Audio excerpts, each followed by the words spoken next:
हर हर महादेव दोस्तों, क्या आप जानते हैं कि असुर जालंधर कौन था? वह इतना शक्तिशाली कैसे बना कि तीनों लोकों पर विजय प्राप्त करने की इच्छा रखने लगा? उसके जन्म का रहस्य स्वयं भगवान शिव से कैसे जुड़ा है? क्यों उसे भगवान शिव का पुत्र कहा जाता है? और आखिर भगवान शिव ने उसका अंत कैसे किया? आज हम आपको सुनाने जा रहे हैं असुर जालंधर की कहानी, जिसमें भगवान शिव की असीम महिमा, भगवान विष्णु की लीला और जालंधर के जन्म से लेकर उसके विनाश तक की पूरी कहानी। यह कहानी हमें सिखाती है कि अधर्म और अहंकार का अंत निश्चित है। तो आइए इस कथा को ध्यान से सुने और भगवान शिव की महिमा का अनुभव करें। एक बार की बात है, देवराज इंद्र और गुरु बृहस्पति किसी आवश्यक कार्य से कहीं जा रहे थे। यह देखकर भगवान शिव ने उनकी परीक्षा लेने का निश्चय किया। उन्होंने एक ऋषि का वेश धारण किया और उनके मार्ग में ध्यान मग्न होकर बैठ गए। जब देवराज इंद्र ने देखा कि एक ऋषि उनके मार्ग में बैठा है, तो उन्होंने उसे हटने के लिए कहा। लेकिन जब ऋषि ने कोई प्रतिक्रिया नहीं दी, तो इंद्र क्रोधित हो गए और वज्र से उन पर प्रहार कर दिया। चारों ओर अग्नि फैल जाती है। इंद्र के इस कृत्य से भगवान शिव अत्यंत क्रोधित हो गए। उन्होंने अपनी तीसरी आंख खोली। यह देख इंद्र भयभीत हो गए। तभी ब्रह्मा जी वहाँ प्रकट हुए।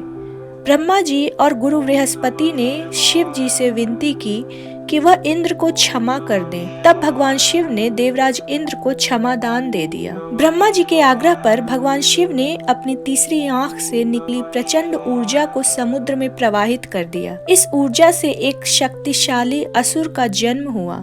चूँकि भगवान शिव की शक्ति जल से सम्मिलित होकर जालंधर का जन्म हुआ था, इसलिए ब्रह्मा जी ने इस असुर का नाम जालंधर रखा और इस बालक को समुद्र देव को सौंप दिया। भगवान शिव के तेज से उत्पन्न होने के कारण जालंधर अपार शक्ति का स्वामी था। कोई भी उसे युद्ध में पराजित नहीं कर सकता था। समय के साथ उसने तीनों लोकों पर राज करने का स्वप्न देखा। जालंधर का विवाह असुर कालनेमी की पुत्री वृंदा से हुआ। वृंदा भले ही असुर कुल में जन्मी थी, लेकिन वह भगवान विष्णु की परम भक्त थी। अपने पति के प्रति पूर्णतः निष्ठावान थी। इसी के कारण जालंधर अजेय बना हुआ था। कोई भी देवता मानव उसे पराजित नहीं कर सकते थे। जालंधर ने अपार शक्ति से इंद्रलोक पर आक्रमण किया और उसे जीत लिया। सारे देवता उसकी शक्ति के आगे विवश थे। उसके बाद उसकी दृष्टि कैलाश पर्वत पर पड़ी। उसने सुन रखा था कि देवी पार्वती का सौंदर्य तीनों लोकों में किसी के पास नहीं है। तब उसने देवी पार्वती को प्राप्त करने के लिए भगवान शिव को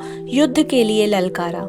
इससे भगवान शिव बहुत क्रोधित हो गए। भगवान शिव ने जालंधर की चुनौती को स्वीकार कर लिया, लेकिन जालंधर को हराना इतना आसान नहीं था। लेकिन जालंधर को हराना तब तक संभव नहीं था जब तक उसकी पत्नी वृंदा का सतीत्व बना रहता। इधर सारे देवता भगवान विष्णु के पास पहुँचे और उनसे सहायता मांगी। विष्णु जी जानते थे कि जब तक वृंदा का सतीत्व बना रहेगा, तब तक जालंधर अजेय रहेगा। इसलिए उन्होंने जालंधर का रूप धारण कर वृंदा के पास जाने का निश्चय किया। भगवान विष्णु जालंधर का रूप लेकर वृंदा के समक्ष प्रकट हुए। उन्हें देखकर वृंदा को लगा कि उनके पति युद्ध से लौट आए हैं और उन्होंने उनका स्वागत किया। लेकिन जैसे ही वृंदा ने उनके साथ पति समान व्यवहार किया, वैसे ही उनका सतीत्व नष्ट हो गया और जालंधर का सुरक्षा कवच भी टूट गया। इधर भगवान शिव और जालंधर का युद्ध शुरू हुआ, लेकिन जालंधर के पास अब उसका सुरक्षा कवच नहीं था। अब भगवान शिव ने जालंधर से युद्ध किया और उसका वध कर दिया।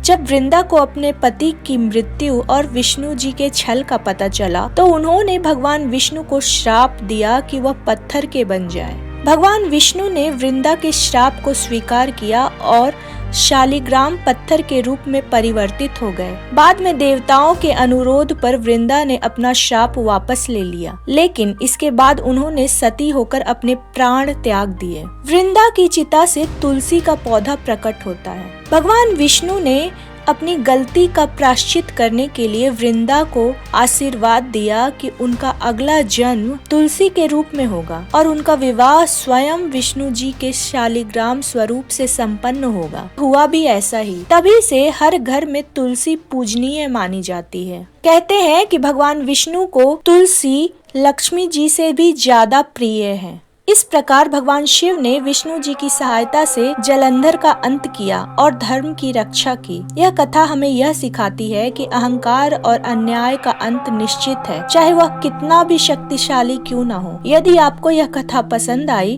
तो हमारे चैनल महादेव की महिमा को लाइक, शेयर और सब्सक्राइब करना ना भूलें। हर हर महादेव। मिलते हैं अगले किसी वीडियो में नई कहानी के साथ।